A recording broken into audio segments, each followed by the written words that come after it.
오늘 제가 나눌 말씀은 교회를 채우고 있는 예수님의 팬클럽입니다. 오늘날 교회 안에 그리스도의 제자들이 있고 다른 한쪽에는 팬클럽이 존재합니다. 교회 밖에 있는 사람들에게 전도하는 것도 중요하지만 마지막 시대에 교회 안에서 죽어가는 영혼들에게 전도하는 것이 훨씬 더 중요합니다. 왜 그럴까요? 왜냐하면 교회 안에서 멸망당하는 영혼들이 너무나 많이 있기 때문입니다. 성도 여러분, 주님을 믿고 교회까지 왔는데 왜 교회 안에서 멸망당할까요? 이유는 간단합니다. 그리스도의 제자가 되지 않고 팬으로서 교회 다니기 때문입니다. 이 팬이라는 단어를 사전에서 찾아보면 누군가를 열정적으로 좋아하는 사람이라고 되어 있습니다. 얼굴과 몸에 페인트로 태극기를 그르고 축구장에 다니는 사람들 있죠? 축구 팬입니다. 이 팬들은 관중석에 앉아서 응원을 잘 합니다. 팬은 경기장에 뛰는 선수의 그 땀과 희생과 고통을 전혀 모릅니다. 선수가 어디서 태어났고 몇 살인지 어떤 팀에서 뛰고 있는지 정확하게 알지요. 그러나 이 선수에 대한 개인적으로 알지 못하는 것입니다. 그것이 팬입니다. 성도 여러분, 그런데 교회 안에 예수님을 따라다니는 팬들이 있는 것입니다. 예수님에 대해서는 모르는 게 없습니다. 예수께서 어디서 태어나셨고 어떤 기적을 행했고 언제 어디서 어떻게 돌아가셨는지 정확하게 잘 압니다. 그러나 예수님을 개인적으로 알지 못하는 것입니다. 예수님과 인격적으로 사귀지 못하고 교제해보질 못하는 것입니다. 왜 그럴까요? 왜냐하면 그들의 마음이 예수님께 전격적으로 가있지 않기 때문에. 오늘 말씀을 꼭 들어보시기 바랍니다.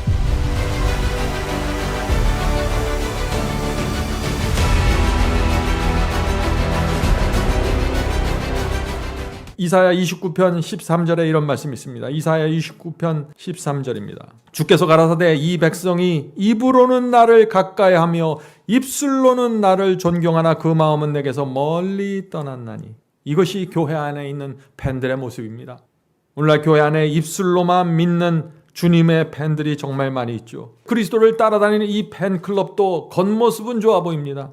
왜냐하면 그들도 종교적인 규칙을 지키고 의식을 따라가며 교회 활동에 열심이기 때문이죠. 이 그리스도의 팬들도 주님의 팬들도 매주 빠짐없이 교회에 출석합니다. 각종 헌금과 11조를 드리고 양론에 가서 봉사합니다. 그래서 그들도 나는 그리스도의 제자라고 생각하는 것입니다. 이 그리스도의 팬들은 이렇게 생각하고 있는 것입니다. 나는 정통 교파에 속해 있기 때문에 나는 그리스도의 제자입니다. 나는 우리 집안 대대로 기독교를 믿었기 때문에 나는 제자라고 생각합니다. 나는 많은 성경 지식을 갖고 있고 교리를 알기 때문에 나는 그리스도의 제자라고 생각합니다. 성도 여러분, 이런 상태에서는 아직 그리스도의 제자가 아닙니다. 그리스도의 제자가 되기 위해서는 분명한 조건이 있는데 그것은 대가를 지불해야 한다는 것입니다.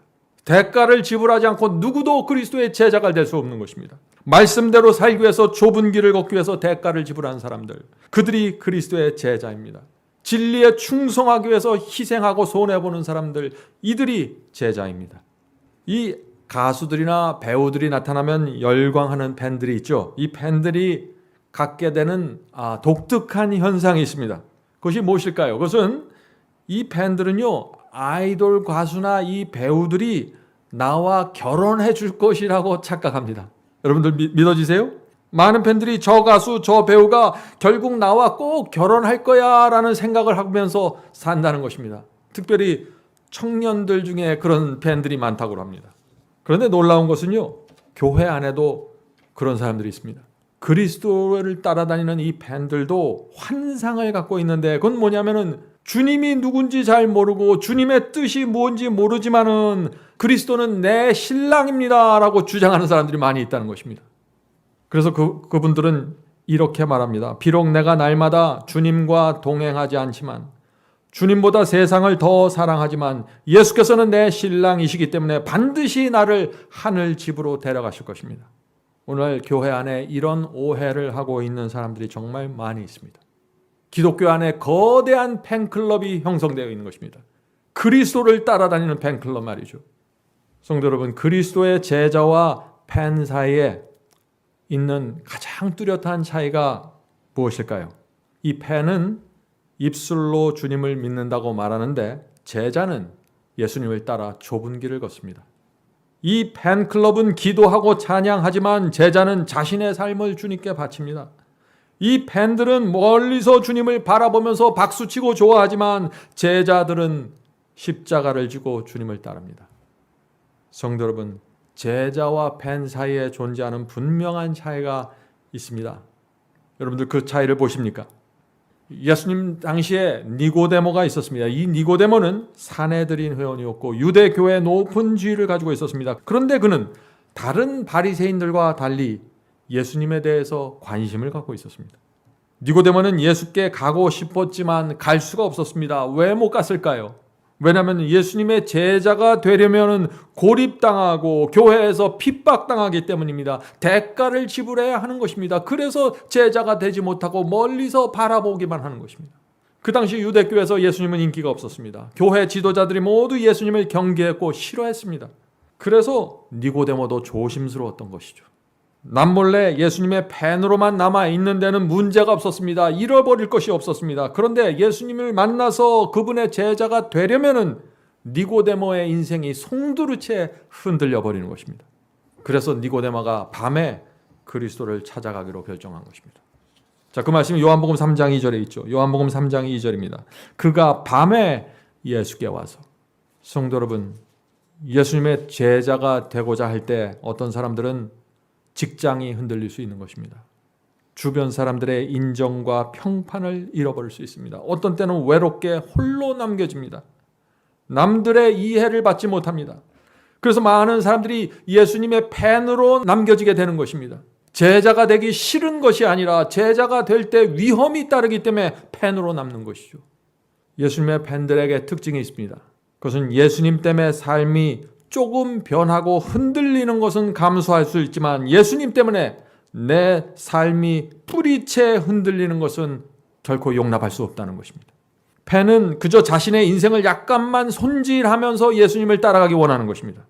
그러나 예수님은 깊은 헌신과 희생을 하지 않으면 도무지 따라갈 수 없는 분입니다.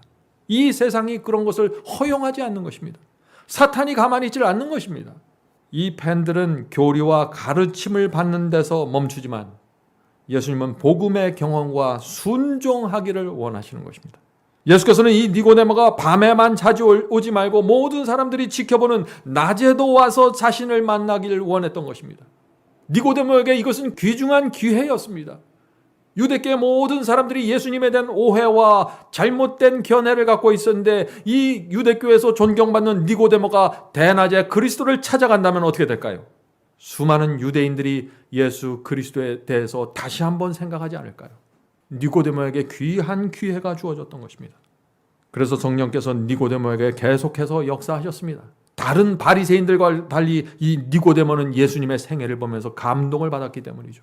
성령께서는 니고데모의 마음에 이렇게 호소하셨을 것입니다. 니고데모야, 그리스도께 가야 한다. 그리스도께 가야만 내가 유대교회를 뒤덮고 있는 이 형식적인 신앙과 죽은 신앙에서 벗어날 수 있다. 얼마 후에 사내들인 회의가 열렸습니다. 많은 사람들이 예수님을 반대하고 핍박하려고 했습니다. 그때 니고데모는 자리에서 일어나서 예수님을 공개적으로 옹호했습니다. 자, 그 말씀이 요한복음 7장에 나오죠. 요한복음 7장 50절 51절입니다. 요한복음 7장 50절 51절. 전에 예수께 왔던 니고데모가 저희에게 말하되 우리 율법은 사람의 말을 듣고 그 행한 것을 알기 전에 판결하느냐. 이 말씀이 무슨 뜻입니까? 사람들이 지금 예수님을 핍박하고 지금 힘들게 하려고 하는데 니고데모가 말하는 것입니다. 지금 무엇을 정확하게 알기 전에, 율법을 정확하게 살펴보기 전에 먼저 우리가 판결할 수 없다고 지금 항의하는 것이죠. 성도 여러분, 바로 이때가 니고데모가 처음으로 그리스도의 제자가 되기로 결정했던 순간입니다. 왜 그럴까요? 희생과 손해와 핍박을 감수하기로 결정했기 때문이죠. 니고데모는 성령의 음성을 더 이상 밀어버릴 수 없었던 것입니다. 더 이상 예수께 대한 믿음을 마음속에만 간직할 수 없었습니다. 자기 직장을 잃어버리고 평판이 망가지며 인생 전체를 위험에 빠뜨릴지라도 그리스도를 만나고 그분을 옹호하려고 결정했던 것입니다. 성도들은 바로 이때 니고데모가 팬의 길을 떠나서, 팬클럽을 떠나서 제자가 되기로 결정했던 것입니다. 성도 여러분, 우리도 이제 팬클럽을 떠나야 할 때가 된 것입니다. 더 이상 팬으로 남아 있을 수가 없는 것입니다. 성령께서 내게 말씀하시는 대로, 하나님의 말씀이 내게 호소하시는 대로 우리는 그 길을 가야 되는데 제자가 되는 그곳까지 가야 되는 것입니다. 이 사내들인 회원이 니고데모에게 너도 갈릴리에서 왔느냐라고 위협했습니다. 다시 말해서 니고데모가 이 갈릴리 천한 출신 예수를 지지하는가라고 물으면서 협박하는 것이죠. 니고데모가 어떻게 했을까요? 니고데모는 예수를 따르기로 결정했습니다. 제자가 되기로 결정했던 것입니다. 대가를 지불하기로 결정한 것입니다. 이 니고데모는 자신이 수십 년 동안 속해 있던 유대 교회를 버리고 이 천한 갈릴리 출신 예수 그리스도의 뒤를 따라가기로 결정한 것입니다. 성도 여러분, 여러분도 결정하셔야 되는 것입니다. 주님을 위해서 대가를 지불하기로 말이죠. 역사 기록에 의하면 이 니고데모는 서기 1세기의 어느 날 예수를 위해 순교자가 되었다고 합니다. 무슨 뜻입니까? 니고데모는 자기의 생애를 통해서 끝까지 예수님의 제자로 살아갔다는 것입니다. 우리는 장차 이 니고데모를 하늘에서 만나게 될 것입니다. 우리는 서로 우리가 이 땅에 살면서 어떤 대가를 지불했는지 니고데모에게 가서 말해 주어야 될 것입니다. 미국에서 당신은 중고차 세일즈맨 같습니다 라고 말하면 그것은 상대방을 인격적으로 아주 모욕하는 표현입니다. 왜냐하면 이 중고차 세일즈맨은 100% 진실을 말하는 대신 자동차를 팔기 위해서 50%의 진실을 말할 때가 많기 때문이죠. 중고차를 파는 분들이 다 그런 건 아니지만 일반적으로 미국의 이 언어의 표현이 그렇다는 것입니다. 중고차 세일즈맨은 팔려고 하는 자동차의 문제점을 말하는 대신에 이 차가 갖고 있는 좋은 점만 말해주는 것입니다. 그래서 사람들이 이 중고차 세일즈맨의 말을 그대로 받아들이면 잘못된 결정을 할 수 있겠죠. 마찬가지입니다. 오늘날 교회 안에서 100% 진실을 말하지 않는 것입니다. 50%짜리 반쪽짜리 복음을 사람들에게 나눠주고 있는 것입니다. 왜 그럴까요? 교인 숫자가 줄어들고 헌금이 떨어질 수 있기 때문이죠. 교인들에게 그리스도의 제자가 되는 대가가 정확하게 무엇인지 말해주지 않는 것입니다. 제자가 되는 길을 감추어 버린 것입니다. 성도 여러분, 성경에 나오는 이 믿음의 조상들 중에 제자가 되는 대가를 지불하지 않은 사람들이 단 한 사람이라도 있을까요? 없습니다. 히브리서 11장에 나오는 믿음의 조상들의 리스트를 보세요. 그들이 어떤 삶을 살았는지. 노아는 산 위에 방주를 지으라는 하나님의 명령을 따르기 위해서 세상 사람들에게 조롱을 받고 자신의 모든 것을 바쳐서 방주를 지었습니다. 모세는 하나님을 따르기 위해서 애굽 왕의 보좌를 버렸다고 했습니다. 하나님의 백성과 고난받기를 선택했다고 했습니다. 다니엘은 페르시아 왕의 명령을 거절하고 하나님의 계명을 지키기 위해서 사자굴에 던져지기로 결정했습니다. 다니엘의 세 친구는 우상에게 경배하지 말라는 그 둘째 계명을 지키기 위해서 풀무불에 들어가기로 선택했습니다. 바울도 그리스도의 제자가 되는 대가를 처절하게 지불했습니다. 어떻게 지불했습니까, 바울이? 고린도후서 11장 23절부터 27절이죠. 내가 수고를 넘치도록 하고 감옥에 갇히기도 더 많이 하고 매도 수없이 하고 여러 번 죽을 뻔하였으니. 성도 여러분, 바울이 감옥에 맞추고 매를 맞을 때 어떤 생각을 했을까요? 너무나 힘들어서 이 제자의 길을 떠나고 싶다는 어떤 충동은 없었을까요? 나도 다른 사람들처럼 좀 편하게 주님을 믿고 싶다라는 그런 유혹은 받지 않았을까요? 나도 다른 사람들처럼 그저 팬클럽의 회원으로만 남고 싶다는 충동은 없었을까요? 물론 있었을 것입니다. 그러나 그 바울은 그리스도를 떠날 수 없었습니다. 성령의 호소를 모른 척할 수가 없었던 것입니다. 왜냐하면 바울은 그리스도의 은혜를 알기 때문입니다.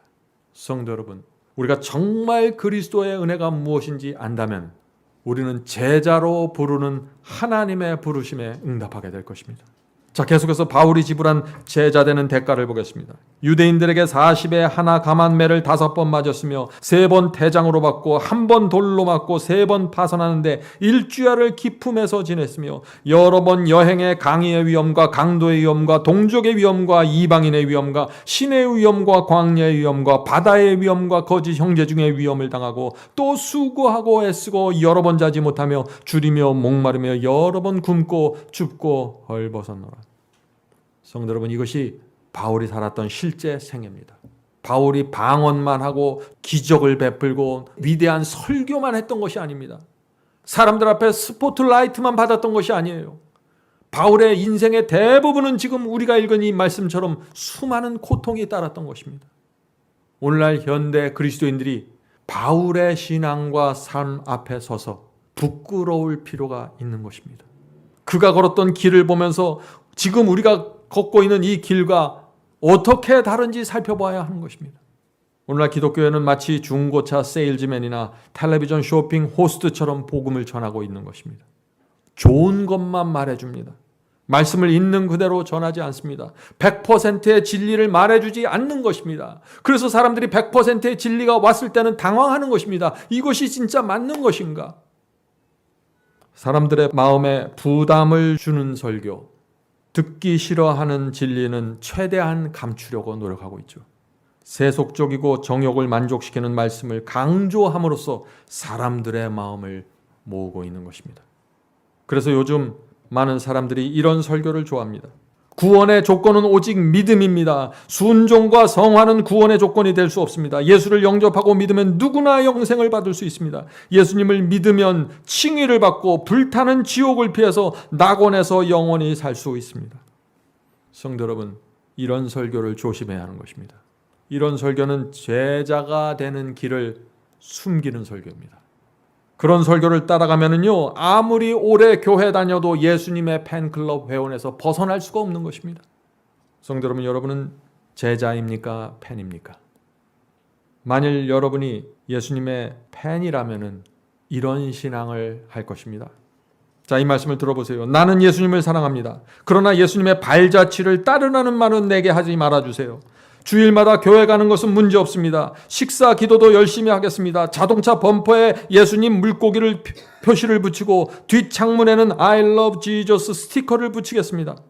그러나 예수님 때문에 내 삶이 방해받고 싶지는 않습니다.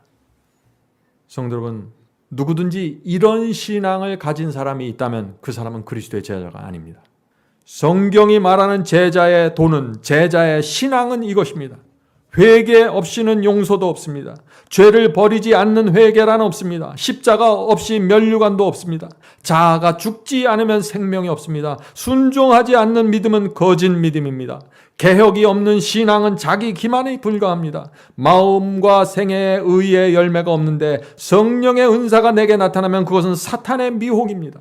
구원은 믿음으로 얻지만 행함이 없는 믿음은 죽은 믿음입니다. 나는 그리스도의 제자가 되기 위해서 필요되는 희생과 대가를 지불하기 원합니다. 성도 여러분, 무엇이 참된 신앙인지 분명하게 보아야 합니다. 그렇지 않으면 길을 잃어버리게 됐습니다. 오늘 수많은 사람들이 거짓 복음에 의해서 기만당하고 있는 것입니다. 사도 야고보의 말씀입니다. 야고보서 2장 18절 19절입니다. 너는 믿음이 있고 나는 행함이 있으니 행함이 없는 내 믿음을 내게 보이라. 나는 행함으로 내 믿음을 내게 보이리라. 내가 하나님은 한 분인 줄 믿느냐? 잘하는도다. 귀신들도 믿고 떠느니라. 성도 여러분, 얼마나 분명한 진리입니까? 우리의 신앙에 왜 행함이 있어야 할까요? 왜 믿는 자에게 행함이라는 열매가 맺혀야 할까요? 그것은 주님을 사랑하기 때문입니다. 주님을 정말 사랑하면 그분의 말씀과 계명에 순종하는 행함이 나타날 수밖에 없는 것입니다. 여러분이 정말 여러분의 아내를 사랑하면 말만 하지 않게 됩니다. 꽃을 사주게 되고 월급을 당해서 모두 아내에게 주게 되고 아내와 대화하게 되고 시간을 보내게 됩니다. 그래서 진짜 신앙은 행함으로 나타나게 되는 것입니다. 오늘 많은 사람들이 나는 구원받았습니다 라고 고백하기를 원합니다. 구원에 대한 확신을 갖기 원하는 것입니다. 현대에 들어와서 기독교에 가장 크게 나타나는 조류가 있는데 그것은 사람들에게 구원의 확신을 주기 원한다는 것입니다. 아무런 열매도 없고 믿음에 대한 충성도 없는데 이 확신만 주기 원하는 것입니다. 이 무지한 양들은 그 확신을 얻기 위해서 교회에 몰려들고 있는 것입니다. 그렇지만 성령께서 그들 각 사람들의 영혼에 역사하시는 것입니다. 그래서 정직한 사람들이라면 마음 한편이 불안한 것입니다. 내가 정말 구원받았는가, 내가 정말 용서받았는가를 고민할 수밖에 없는 것입니다. 성령의 역사입니다. 왜 오늘 많은 사람들이 죄 사함을 위해 기도하지만 마음이 불안할까요? 용서받은 확신을 갖지 못할까요? 거기에는 몇 가지 이유가 있습니다. 첫 번째 이유는 죄를 붙잡고 있기 때문입니다. 죄를 용서해 달라는 기도를 드렸지만 내 자신은 아는 것입니다. 여전히 죄를 붙잡고 있다는 사실을 말이죠. 구약시대 성소에 가서 양을 죽이고 그 피를 받아서 하나님 앞에 뿌렸습니다. 그래서 용서받기를 원한 것입니다. 그런데 돌아서서 성소를 나오는데 여전히 죄를 붙잡고 있습니다. 그 사람이 용서의 확신을 가질 수 있을까요? 어려운 것입니다. 내 자신은 내가 여전히 그 죄를 버릴 마음이 없다는 사실을 아는 것입니다. 그래서 용서와 구원에 대한 확신을 갖지 못하는 것입니다. 그런 분들은 다른 길이 없는 것입니다. 빨리 죄를 버려야 되는 것입니다. 다윗의 예를 들어보죠. 다윗은 밧세바와 여러 달 동안 간음하는 큰 죄를 범했습니다. 마음으로만 간음한 것이 아니라 몸과 마음이 큰 죄를 범한 것입니다. 밧세바와 이 부정한 관계를 유지하는 동안 다윗이 기도하지 않았을까요? 부정한 관계를 가지면서 하나님께 기도했을 것입니다. 마음이 불안하니까요. 어떻게 해서든지 하나님의 위로와 하나님께서 주는 어떤 것을 평안을 받기 원하지 않았을까요? 기도했을 것입니다. 그러나 이 다윗이 밧세바와 부정한 관계를 유지하는 동안 다윗은 마음의 평안을 누릴 수 없었을 것입니다. 하나님께 용서받았다는 확신도 가질 수 없었을 것입니다. 왜 그럴까요? 왜냐하면 자신이 죄를 붙잡고 있다는, 밧세바를 여전히 붙잡고 있다는 사실을 알기 때문이죠. 죄를 고백하지 않는 사람에게 하늘의 평강이 있을 수 없는 것입니다. 성도 여러분, 다윗이 그렇다면 언제 심령의 평강을 누리게 되었을까요? 나단 선지자의 견책을 받고 온 신하들이 보는 앞에서 자신의 죄를 고백했을 때입니다. 죄를 뒤집어 쓰고 회개했을 때입니다. 그래서 하나님께서 이 다윗을 계속해서 사용할 수 있었던 것입니다. 그래서 이 다윗이 시편에서 깊고 깊은 영감적인 회개의 글을 남길 수 있었던 것입니다. 성도 여러분, 또 다른 케이스를 보죠. 현장에서 간음하다 잡혀온 여인의 이야기를 여러분들 아실 것입니다.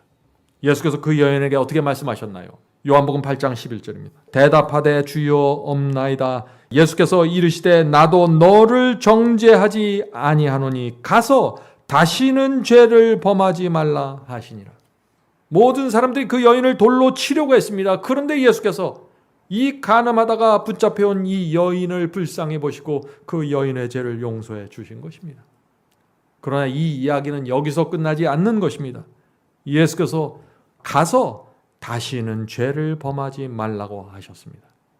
성도 여러분, 이것이 하나님의 마음입니다. 용서는 죄를 범하지 말라는 하나님의 뜻과 함께 주어지는 것입니다. 우리는 하나님으로부터 이 용서를 받아야 되는 것입니다. 성도 여러분, 우리는 회개하고 죄를 버려야 합니다. 그것이 용서받은 확신과 구원의 확신을 회복하는 유일한 길이 되는 것입니다. 용서의 확신, 구원의 확신을 갖지 못하는 두 번째 이유. 두 번째 이유는 죄를 고백했지만 용서에 대한 하나님의 약속을 믿지 못하기 때문입니다. 오늘 많은 사람들이 기도를 합니다. 용서해 달라고 기도를 합니다. 그러나 너희 죄가 진홍같이 붉을지라도 눈처럼 하얗게 해주시겠다는 하나님의 약속을 온 마음으로 믿고 붙잡지 않는 것입니다. 그래서 기도하는데 자꾸 자책을 받고 정죄를 받고 괴로워하게 되는 것입니다. 삶이 어둡고 우울해지는 것입니다. 성도 여러분, 혹시 우리 중에 그런 분들이 있다면 이것을 이해해야 합니다. 하나님의 아들이 이 땅에 내려오셔서 십자가에 피를 흘리고 돌아가신 이유가 무엇일까요? 그것은 다른 것이 아니라 진심으로 회개하고 죄를 고백하는 영혼들을 용서하기 원하기 때문입니다. 용서해 주시는 것입니다. 그러므로 여러분이 진심으로 회개하고 기도했다면, 죄를 버리기로 결정했다면 하나님의 용서를 온 마음으로 받아들이고 정죄로부터 완전히 벗어날 수 있는 것입니다. 감사와 충성으로 사실 수 있는 것입니다. 자, 구원의 확신을 갖지 못하는 세 번째 이유. 세 번째 이유는 하나님께 죄를 용서받기 전에 구원받았다는 느낌을 갖기 원하기 때문입니다. 이런 경우는 용서에는 관심이 없습니다. 하나님께서 나와 함께 하신다는 느낌만 갖기 원하는 것입니다. 믿음, 순종, 좁은 길, 용서, 나를 부인하고 십자가를 지는 것과 같은 그 신앙의 중심 경험으로 들어가려고 하지 않고 뭔가 뜨거운 느낌, 뭔가 열정적인 느낌을 줄 수 있는 어떤 집회나 모임을 찾아다니면서 지금 환상적인 신앙을 찾고 있는 것입니다. 그래서 뜨거운 감정과 느낌이 없다면 아무런 가치가 없다고 생각하는 것이죠. 오늘날 교회 안에 그런 분들이 정말 많이 있는 것입니다. 저는 그런 분들에게 정직한 마음으로 하나님께 이런 기도를 드릴 수 있는지 묻고 싶습니다. 그것은 이것입니다. 주님, 주님께 내 자신을 드리겠습니다. 주님의 입에서 나온 모든 말씀에 순종하기를 원합니다. 더 이상 이 세상을 섬기지 않고 주님을 섬기겠습니다. 내 생명이 붙어있는 한 주께서 원하는 것이면 무엇이든지 하겠습니다. 좁은 길을 걷다가 고생과 가시밭과 고난을 만날지라도 저는 그 길을 끝까지 걸어가겠습니다. 주여, 주께서 저를 죄와 사망에서 구원해 주셨습니다. 저는 이제 온 마음을 다해서 주님을 따르겠습니다. 저는 주님과 구원을 놓고서 거래하지 않겠습니다. 말씀만 하시면 제가 따르겠습니다. 성도 여러분, 이것이 제자의 심령입니다. 나를 구원해 준 그리스도, 나를 사망에서 건져주신 그리스도, 나를 이 쓰라린 정죄의 아픔에서 구원해 준 그리스도, 나에게 하늘의 소망을 주신 그리스도, 그 그리스도를 위해서 내가 모든 것을 드리는 것입니다. 성도 여러분, 그것이 하늘이 주시는 지혜입니다. 우리가 이 세상에 살면서 아무리 잔머리 굴리면서 살아도 하늘의 지혜만이 우리에게 가장 큰 축복과 은혜와 정말 놀라운 소망이 되는 것입니다. 성도 여러분, 구약시대에도 참 하나님을 따르는 팬들이 많았습니다. 구약시대에 먹고 살기 위해서 제사장직을 했던 사람들도 있었을 것입니다. 마음으로는 세상을 사랑하면서 하나님께 복받기 위해서 성전 건축에 참여해서 망치질했던 사람들도 있을 것입니다. 그런 사람들은 그리스도의 제자가 아닙니다. 그리스도의 제자는 하나님께 영광 돌리기 위해서 고난까지 마다하지 않는 성도들입니다. 성도 여러분, 지금 제가 오늘 무슨 말씀을 드리고 있습니까? 하나님을 섬기는 이유와 목적에 따라 우리가 팬이 될 수 있고 그리스도의 제자가 될 수 있다는 것입니다. 여러분들은 왜 교회에 다니십니까? 왜 순종하십니까? 헌금 드리는 이유가 무엇입니까? 이유는 하나밖에 없는 것입니다. 그것은 하나님께서 기뻐하시는 것을 나도 한다는 것입니다. 하나님께서 기뻐하시는 것이 내게도 기쁨이 된다는 것입니다. 그것이 그리스도의 제자의 마음입니다. 성도 여러분, 어떤 사람이 그리스도의 제자가 될 수 있을까요? 모든 사람들은 제자가 될 수 없는 상태에서 태어납니다. 태어나면서부터 좁은 길을 좋아하고 진리를 사모하는 사람은 이 세상에 없습니다. 어머니 배에서 태어나야 세상 사람이 되는 것처럼 거듭나고 새 마음을 받아야 그리스도의 제자가 될 수 있는 것입니다. 그런데 문제가 있죠. 우리는 우리 마음을 스스로 변화시킬 수 없다는 것입니다. 우리는 우리 스스로 거듭날 수 없다는 것입니다. 우리가 할 수 있는 것은 아무것도 없습니다. 성령께서 해주셔야 하는 것입니다. 그런데 우리가 해야 하는 하나가 있다면 그것은 간절한 소원입니다. 주 앞에 나가 간절하게 구하는 것입니다. 주여 도와주시옵소서. 내가 새 마음을 받기 원합니다. 내 옛 생애를 버리고 새 생애를 받기 원합니다. 도와주시옵소서.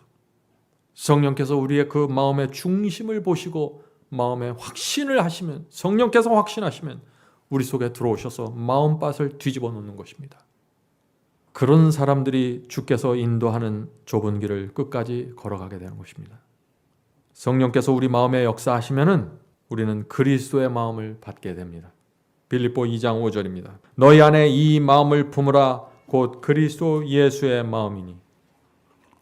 성도 여러분, 성령께서 우리 마음에 역사하시면은 예수님을 따르고 싶어 하게 되고 그분의 마음과 정신을 받고 싶어 하게 됩니다.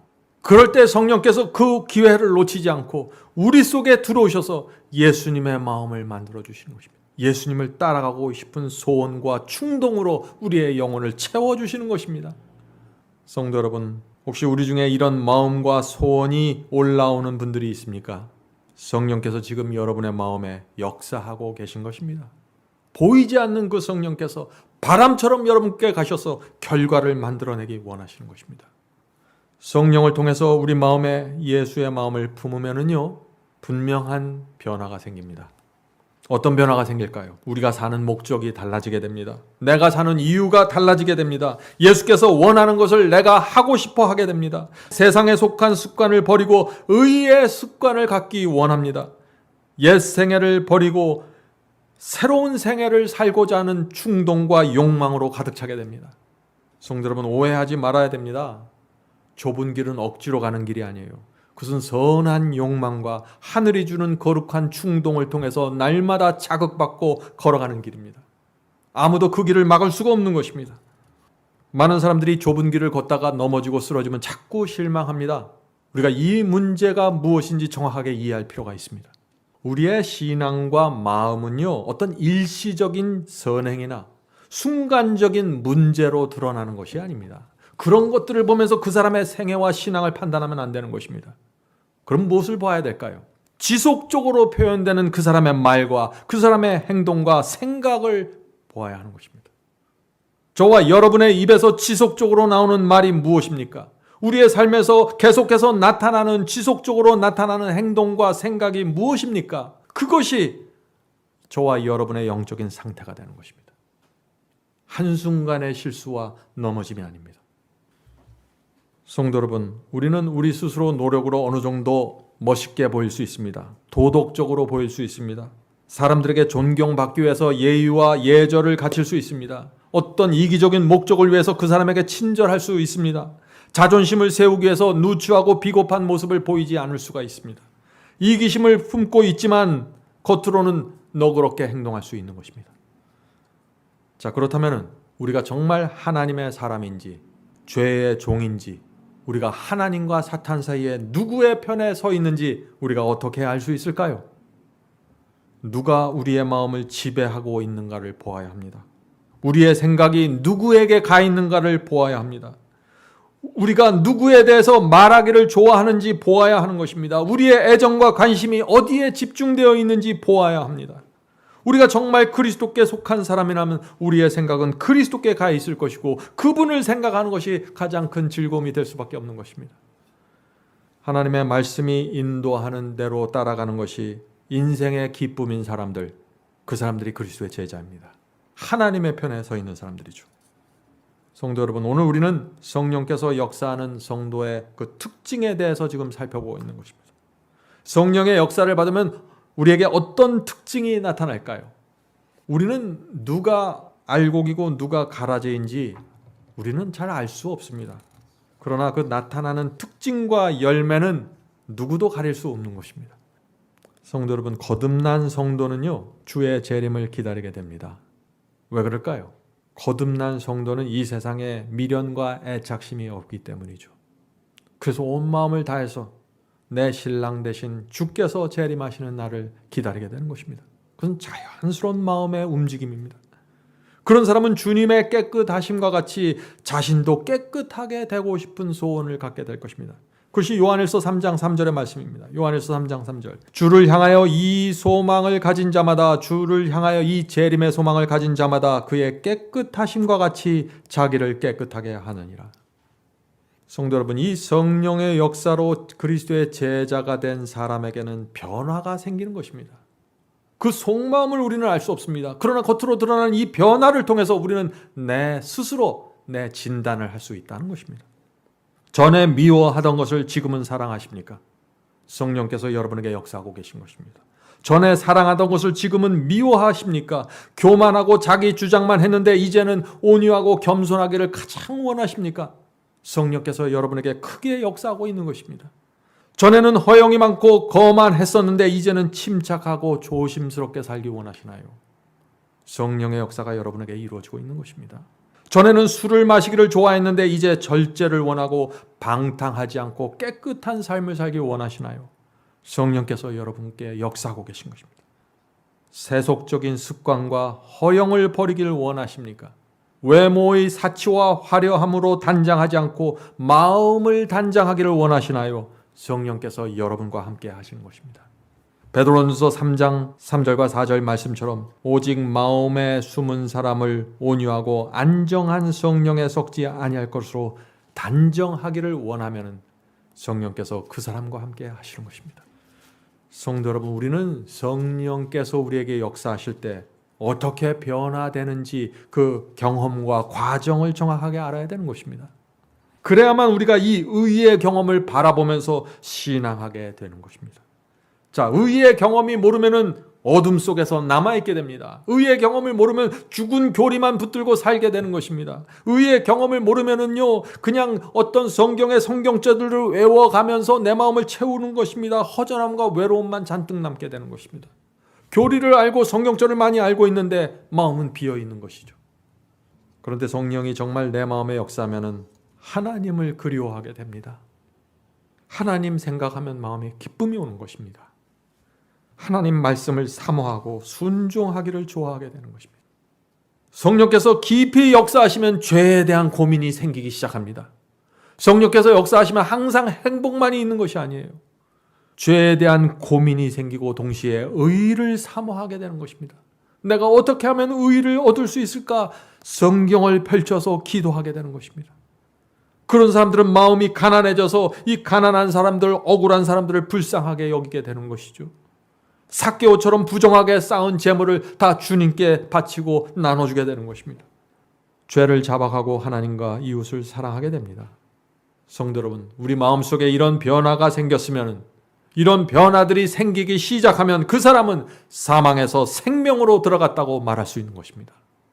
성도 여러분, 매 시대마다 하나님의 용서와 은혜를 깨달은 성도들은 제자가 되었습니다. 그들은 대가를 지불하고 주께서 명하신 길을 걸어갔습니다. 그러나 그리스도를 따르는 이 제자가 되었을지라도 그 사람이 자기 자신의 모습을 살펴보면 문제가 많고 결함이 많은 것을 또 느끼게 되는 것입니다. 그래서 정말 내가 성령으로 거듭났는가라고 고민하는 것입니다. 이것이 거듭난 자가 갖고 있는 또 다른 모습입니다. 성도 여러분, 우리는 그래서 이것을 이해해야 되는 것입니다. 좁은 길을 걸어갈 때 때때로 내 부족함과 문제 때문에 예수님의 발 아래에 가서 엎드려서 눈물을 흘릴 때가 종종 있게 되는 것입니다. 우리는 그때마다 기도를 통해서 그리스도께 나가야 되는 것입니다. 우리는 그때마다 기도를 통해서 하늘에 가야 되는 것입니다. 우리는 그때마다 그리스도께 나가서 위로와 능력과 위로를 받아야 되는 것입니다. 이것이 좁은 길을 가는 사람들이 갖는 경험입니다.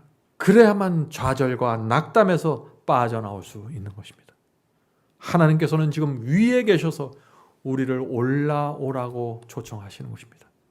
성도 여러분, 문제는 우리가 유혹에 걸려서 넘어지는 것이 아닙니다. 우리가 문제에 걸려서 죄를 순간적으로 범하는 것이 아닙니다. 문제는 그 범한 죄를 내가 움켜잡고 고집하는 것입니다. 그래서 하늘의 평안을 잃어버리게 되는 것이에요.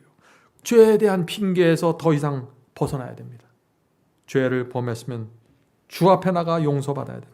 그런 사람들은 용서와 구원의 확신을 잃어버리지 않을 것입니다. 정죄와 낙담에서 빠져나올 수 있는 것입니다. 오늘날 교회 안에 오랫동안 주님을 믿었지만 한 번도 회개하지 않는 사람들이 많이 있습니다. 수십 년 동안 주님을 믿었지만 한 번도 온 마음을 주님께 드리지 않은 사람들이 정말 많이 있습니다. 성도 여러분, 제가 이 시간에 분명히 말씀드리는데, 호소하는데, 한 번은 마음을 주님께 온전히 드려야 합니다. 그래야 시작이 되는 것입니다.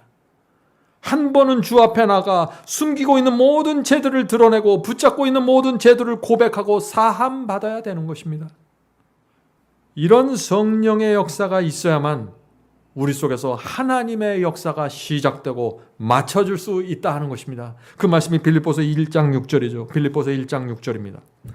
너희 속에 착한 일을 시작하신 이가 그리스도 예수의 날까지 이루실 줄을, 마치실 줄을, 완성하실 줄을 우리가 확신하노라. 성도 여러분, 시작이 필요합니다. 단 한 번이라도 주 앞에 나가 회개하고 모든 죄를 내려놓고 사함 받는 일이 있어야 되는 것입니다. 이제 말씀을 마치겠습니다. 성도 여러분, 이 시대에 우리가 반드시 이해해야 할 경험이 있습니다. 그것은 신실한 그리스도인이 이해할 경험인데 좁은 길을 가는 사람들이 이해할 경험입니다. 그것은 뭐냐면은 우리가 예수께 가까이 가면 갈수록 내 자신의 허물이 더 많이, 더 분명하게 드러나고 보이게 된다는 것입니다. 그래서 많은 사람들이 당황하게 되죠. 왜 이런 문제가 생길까요? 왜냐하면 이 하나님의 말씀은 진리는 나의 영적 눈을 밝혀주기 때문입니다. 그래서 다른 사람의 문제, 교회의 문제도 잘 보이고 설교의 문제도 잘 보이지만 내 부족함도 잘 보이게 되는 것입니다. 그래서 전에는 안 보였는데 이제는 진리가 무엇인지 점점 더 분명하게 보이게 되는 것입니다.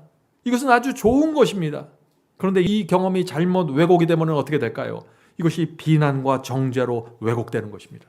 조심해야 되는 것입니다. 예수님과 멀리 떨어져서 살았을 때는 내 문제가 보이지도 않고 교회 문제도 보이지도 않고 내 주변 사람들의 문제도 보이지 않았습니다. 그냥 함께 어울려서 바벨론으로 그냥 몰려갔습니다. 그런데 진리가 무엇인지 정확하게 이해하면, 의의 경험이 무엇인지 깨닫기 시작하면 내가 얼마나 부족한 사람인지 깨닫게 되는 것입니다. 그때 우리는 조심해야 됩니다. 절망하지 말고 간절한 마음으로 성령의 도우심과 은혜를 구해야 되는 것입니다. 주여, 제가 이제 이 경험에서 더 높은 경험으로 가기 원합니다. 도와주시옵소서. 성령께서 내게 역사하셔서 내 부족함이 보일 때 그것은 절망이 아니라 희망의 사인이 되는 것입니다. 성령께서 드디어 내 속에 들어오셔서 보여주기 시작하는 것입니다. 성도 여러분, 예수께 가까이 가고 진리가 정확하게 보이고 내 자신이 정확하게 보일 때 그것은 우리 속에서 사탄의 힘을 잃어버리고 가고 있다는 증거입니다. 성령께서 역사하고 있는 증거입니다. 하나님의 영께서 생명력 있는 가마를 통해서 우리의 길을 인도하기 시작하셨다는 분명한 증거입니다. 그래서 우리는 이런 증거가 우리 속에서 보일 때마다 주 앞에 나가 감사합니다. 주여, 보여주셔서 감사합니다. 제 죄를 보여주시고 이 교회의 문제를 보여주시고 형제들의 문제를 보여주면서 내가 그렇게 되지 않도록 인도해 주시는 하나님께 감사합니다. 이것이 그리스도의 제자가 되는 고백입니다. 성도 여러분, 이제 주님을 위해 우리의 생애를 남김없이 바칩시다. 후회하지 않을 때까지 성령께서 우리의 길을 인도해 주시고 의의 길로 인도해 주시기를 간절히 바랍니다.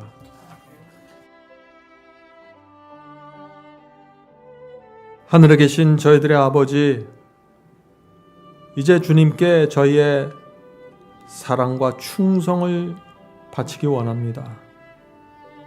이제 우리가 주님께 더 가까이 가기를 원합니다. 오랫동안 멀리서 주님을 지켜봤지만 이제는 가까이 가서 주님의 제자가 되기를 소원합니다. 어려움이 있을지라도 대가를 지불하기를 원합니다. 주여, 저희를 불쌍히 여겨주시고 한 걸음씩 인도해 주시옵소서. 하늘에 계신 아버지, 이 세상이 살기가 만만치 않습니다. 사탄이 늘 유혹을 하고 이 세상이 우리를 유혹합니다. 이런 상황에서 저희가 제자가 되어야 합니다. 성령께서 저희 마음속에 강력하게 역사해 주시옵소서. 보여주시고 인도해 주시옵소서. 혹시 저희가 넘어질지라도 포기하지 마시고 부디 저희의 손을 잡고 인도해 주시옵소서. 조금만 더 기다려 주시옵소서. 하늘에 계신 아버지, 저희의 마음의 중심을 아시는 하늘에 계신 아버지, 저희의 소원을 아시오니 저희의 연약함을 너무 탓하지 마시고 그리스도의 은혜로 저희를 한 걸음 한 걸음 인도해 주셔서 결국에는 그리스도의 제자로 확고하게 세워주시옵소서. 저희가 끝까지 따라가길 원합니다. 도와주시옵소서. 예수님의 이름으로 간절히 기도드립니다. 아멘.